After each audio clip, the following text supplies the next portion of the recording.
কার এত বড় সাহস যে মায়ের মুখে কালি মাখিয়ে দেয়? হ্যাঁ, একটা গ্রামে ভয়ঙ্কর বাঁধ এসেছিল। সেই বাঁধের কারণে নদীর ওপারে ছিল কালী মন্দির। ওখানে সন্ধেবেলায় আরতি করতে যেতে পারছিল না পুরোহিত। তখন সামনে বসেছিল মূর্খ কালিদাস।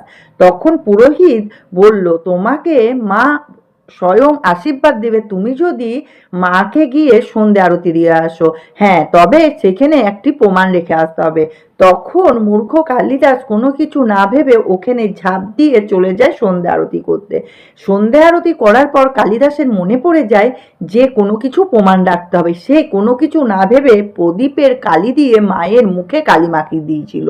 তখন মা তখন মুচকে হেসে কালিদাসকে বলে, মূর্খ, এত বড় মন্দিরে কোনো জায়গা পেলে না, শেষকালে আমার মুখেই কালি মাখাতে হলো। এবং হেসে মা বরদান দিল যে আজ থেকে তুমি যে বইয়ে হাত দেবে সেই বিদ্যা তোমার মধ্যেই ঢুকবে। তখন থেকে সে পণ্ডিত কালিদাস নামে পরিচিত হলো। জয় মা কালী।